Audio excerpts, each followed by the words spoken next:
What is up, fellow horror fiends? JC here from What an Excellent Day for a Podcast. Now, if you listen to our show, you know I have a major love affair with 80s horror. That decade easily produced some of the best horror movies that are still crushing it today. It was just a different time back then, but one I was fortunate enough to grow up in and enjoy. I wanted to use our What an Excellent Day for a Podcast platform to highlight some of the 80s horror movies I grew up watching. Those hidden gems, from my lens anyway, that others may be excited to discover and give a chance to. So tonight, dear listeners, tonight we launch Horror's Hidden Gems, Uncovering the 80s. And this first one we'll talk about is near and dear to my heart.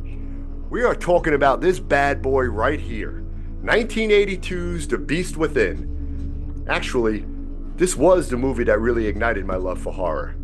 Let's rewind, shall we? Back to when I was 10. And my sister had just taken me to the local mom and pop video store. My goal, as always, was to load up on as many horror movies as I possibly could for my weekend stay, salivating over all the cool VHS artwork without a clue for the actual movie itself. Pre-internet days here, folks. The box art was what drew us young horror fans in. One box caught my eye for sure, though. Warning: we dare you to sit through the last 30 minutes of this film without covering your eyes, screaming, or running from your seat. Alright, a challenge, huh? Alright. And I'm going to watch this alone while my sister grabs some coffee with her neighbor? Sure, why not? I got this. The fuck I did. Didn't end well for this 10-year-old. Hour plus into the movie, and I was already booking out of my sister's house. Onesie pajamas and all. Because this 10-year-old should have actually heeded that VHS box warning. Okay, back to it now. Set in a small Mississippi town, the film tells the story of a just married couple whose car breaks down near a wooded area. While hubby goes and gets some help, his wife leaves the safety of the car, of course, only to get brutally attacked by some sort of humanoid type creature.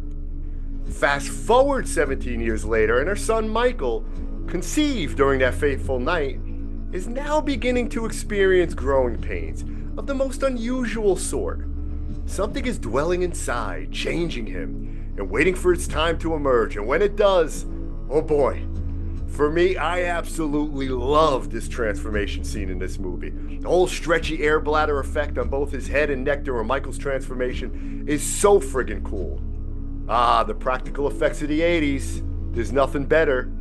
Paul Clemens as Michael pulls his transformation off big time too. You feel that agonizing pain he endures as he goes full distortion and the beast, or cicada, whichever you prefer, emerges. Now I do wish that we didn't have to allow those air bladders to keep going and create some sort of ET type creature, but although comical to look at, that one scene does not take away from the impact of this transformation scene as a whole.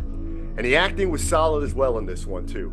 You had Ronnie Cox and Bibi Besh as Michael's parents, and R.G. Armstrong is the doctor trying to diagnose what the fuck is wrong with Michael. Based on the novel from Edward Levy, if you read the book, you will understand more of the backstory told later on in the film. This one was written by Tom Holland, who would go on to later direct two horror classics in Fright Night and Child's Play. And it was directed by Felipe Mora, who will later go on to direct Howling 2, Your Sister is a Werewolf. The only good thing about that movie was Sybil Danning in the credits. If you know, you know.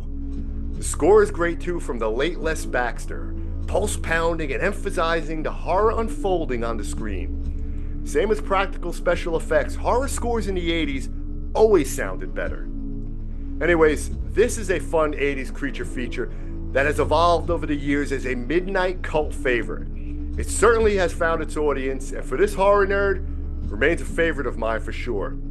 Don't let the somewhat confusing plot get to you either. This is 80s horror, man. Shit wasn't supposed to always make sense, and that's okay. We devoured these movies anyways.